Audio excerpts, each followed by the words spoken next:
Good morning, good morning, good morning, good morning, good morning, or good afternoon or good evening, depending upon where you are around the world. It's Wednesday morning here in the northwest side of Detroit in the Eastern Standard Time Zone, and it is hump day traditionally, right?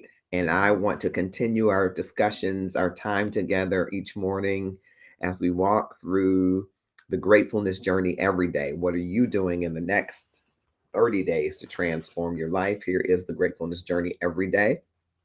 And over the next 60 days, all of the proceeds from the gratefulness journey every day will go to help a young lady who has recently been accepted to the Thurgood Marshall School of Law. Her name is Autumn Nicole Davis. With all full disclosure, she is my niece who is like my daughter. So instead of the proceeds of the book that I've authored coming to me, they will go to help Autumn on her collegiate journey at grad school to get a Juris Doctorate and become an attorney who will ensure fair representation for the marginalized and underrepresented, or whatever area of law she decides to go in. I don't want to say for her what area of law she is going to go in, but she has a heart of service, and we're so very proud of her. And I wanted to reignite, re engage people on this gratefulness journey every day. What are you doing in the next 30 days to transform your life? There are three simple principles in this book, and they really walk you through how to live more gratefully, how to have a more grateful living. I want to share just a small piece from the book. It's a short read, it's 70 pages. And there's a chapter in there that I think puts a mark in the first chapter on the ordinary being extraordinary. How many times have you gone into the grocery store and just in regular mundane fashion? Um, Hello, Diane Palmer. Thank you so much for joining. I hope you will click share and tag some folks on LinkedIn to join in with us. From my book in chapter one, it's called Grateful Shopping. And I wanted to share just a piece from this chapter to short chapter at my time in Kroger, or as we sometimes say, Kroger's. You know, we put S's on everything. I want to read this part. As a human resources professional, it has normally been my role to provide some sort of service, counseling employees, empowering employees with tools and resources, and even in this current environment, doing wellness checks on police officers who have come in contact with someone who tested positive at that time for COVID 19. Human resources is full of service opportunities, and my almost then 24 years in the profession has afforded me the pleasure and privilege of many such opportunities. That moment, standing in line, was now more important than ever because I was keenly aware that I needed to do something different. The Kroger's cashier who comes to work every day, although I don't go to the grocery store every day, normally tells me thank you. But that day, quote my words, thank you for coming into work today. I blurted like a schoolboy who had just summoned the courage to tell his beloved teacher that she was his favorite. She replied, "It's my job," with a sheepish smile. To which I responded, "Yes, I know. But I just realized how important your job is for keeping food in my refrigerator. And I'm grateful that you came to work today in spite of what's happening in the world around us." It's a somewhat ordinary interaction, some would say, that you go to the grocery store, you pick out your food, you go to the counter or the self checkout these days, and you check out. And the person says thank you, and you might have some pleasant exchange or a grunt or not. But that ordinary, very routine transaction can be an extraordinary interaction when you really break it down and think about it. If you think about having the ability to navigate a supermarket with your own faculties, or maybe differently abled and you're navigating it. To be able to have the wherewithal to pick out the foods that are good for you because you're living to eat, or rather eating to live instead of living to eat. To be able to know that you're going to provide some tender, some cash, some swipe that's going to cover the things that you want to purchase, hopefully.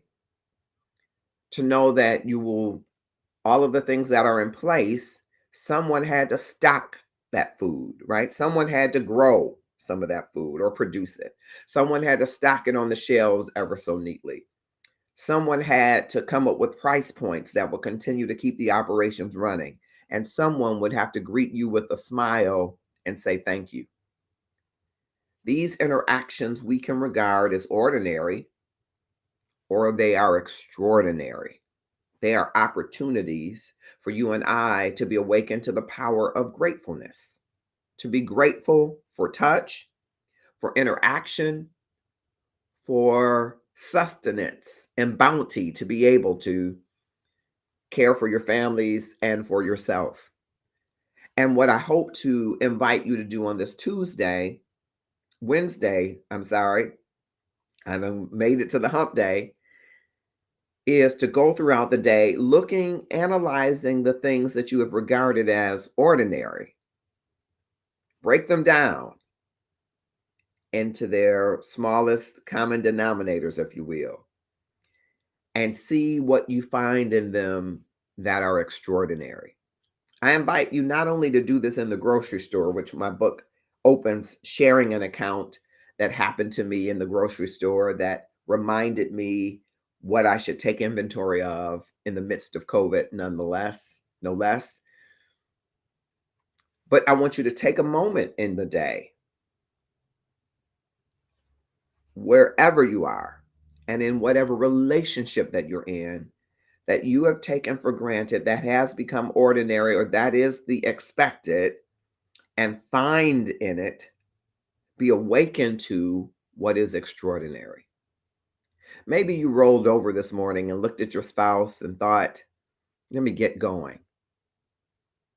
And maybe you will remember that every moment is precious, and that rollover and gazing at that spouse reminds you that you have a partner who is in this with you to win it.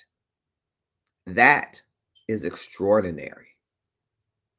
Maybe you rolled over to yourself and you realized I can make room in this space for a partner. That is extraordinary. Maybe you checked your notifications and you had text messages up the wahoozy and you thought, I'll check them later. And maybe you will.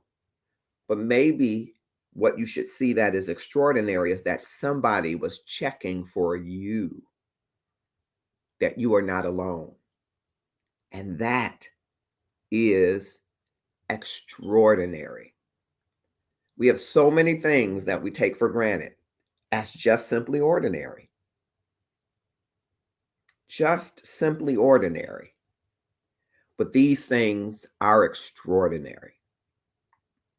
Thank you, Diane. I hope that people will get the book. Thank you for LinkedIn. Thank you for tuning in. I know Lisa Howes has a fantastic book and I have to get it, but I hope others will get it. And of course, this book, The Gratefulness Journey Every Day, what are you doing in the next 30 days to transform your life, is available now on Amazon, but you can scan the QR code and get your copy right now. And all of the proceeds that would come to me as an author for the next 60 days are going to help Autumn Nicole Davis, who is my niece, who was like my daughter. She has been accepted to the Thurgood Marshall School of Law from Texas Southern University in Houston, and she's going to start there in the fall. And I want Autumn to have everything that she needs going there. And so I'm giving my proceeds to her as just an ode to her. I'm so proud of her. I couldn't be more proud. Her mother, I know, is smiling from heaven, an angel on the balcony of heaven cheering her on. And I want to join in that great chorus and celebration as a Uncle Dad. I am the proudest Uncle Dad alive. It's extraordinary. Sure, kids are going to law school every day, but her journey has been extraordinary and it has informed my journey, and it is extraordinary. I just invite you, because there is so much to take note of in the world that sometimes we take note of what's happening in the world and we deem it as ordinary. We could deem all of the things we see in the news cycle, the partisan things we see, the tragedies that we see, the trauma that we see. We can render it as ordinary. We can get used to it. We could take it for granted. And even in those things that are deemed negative, we might find extraordinary lessons that we can extract from those things. And that's all that I'm about, is for my life and the lives that I touch to do my best to make what is ordinary be regarded, treated as extraordinary. I invite you on this amazing journey. When you purchase the book, if you purchase the ebook, there's a hyperlink in the book that you can click on, and it'll take you to a free gratefulness journey so that you can journal along with me, journal along with your learning these 3 practices that are espoused in the book. If you get the hard copy, the link is there. So you might have to just put your camera to it and scan it, copy it, and go to the website. Put your information in, and you'll automatically get as a download the free gratefulness journal that you can write daily. I think that's helpful for many people because it helps you to be able to go back to see, okay, 30 days, where was I in my gratefulness journey and in the practice? This is a powerful habit. These 3 things I want you to do every day, and they're in the book, that you're going to stack between successful habits. So the book tells you a little bit about habits and how to habit stack. And it tells you about my journey through grief and loss, through the loss of both my parents, 3 of my 4 siblings, best friend, and others.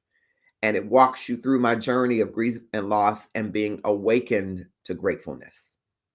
I want you to be awakened to gratefulness because I know it can transform your life. It transforms your perception and therefore your projection and your trajectory. And I would love for you to join us on this journey. So that book is available for you to scan the link, the QR code. It'll take you right to the book and you can make that purchase. All of those purchases help Autumn Nicole in the journey to and through law school. Well, it's 8:28. I'm coming on every morning for just about 15 minutes at 8:15. And why do I continue to do this? Because I want to re-engage people to the power and practice of gratefulness. My journey has been informed by some of the gurus of gratefulness, by Brother David Steindl-Rast, who is a guru in grateful living, by Pandit Dasa, a former monk who is a guru in mindfulness, by Jennifer Moss, whose work on happiness science and around gratitude science has even informed my ability to make an app. I'm working to get a developer partner, an equity financing partner to get the Gratitude Stations app going. I am really trying to unleash the power of gratitude and gratefulness. Now, the difference to me, gratitude is more aspirational, it's the end goal. But sometimes we look at a goal in the future as a monumental point and we forget along the way is the journey. And gratefulness is the journey to gratitude. Gratefulness is the in the moment, awe-inspiring feeling, sense of being grateful and thankful for something, right? And that you should experience every moment because life is moments that matter. And the more meaningful those moments become, the more full your life and my life becomes. And so we practice gratefulness every day and every moment. And I want you to join in that practice. It doesn't mean you won't experience other emotions and feelings. It means you'll have a perspective as you're going through them as to how to go through them and come out on the other side. It will transform your life. And so I hope that you will join me tomorrow. I'll try to make sure I send out notices so that you will just be able to join the event and you can click on the notification button and you'll automatically be notified when I'm going live, but I'm going to try to do it 8:15. We started 3 weeks ago. We're in our 4th week because we wanted to at least get you to 30 days, but we will continue to go based on some of your feedback in the inboxes across platforms. And we appreciate you all just to have some moments in your morning for gratefulness. Remember, today, I want you to help pursue the extraordinary, and you'll find it in what you've deemed the ordinary. The ordinary is extraordinary if you but take a ponder and a second look. I'm Marcus Holmes, the HR Passion Guy. I'm passionate about people, process, and purpose, and people sitting in the center of their passion. If that's you, connect with me so I can help you get to the center of your passion and live a more grateful life. Have a grateful Tuesday, Wednesday. I keep wanting it to be Tuesday. I don't know why. We're all getting over the hump today, and we're going to do it gratefully.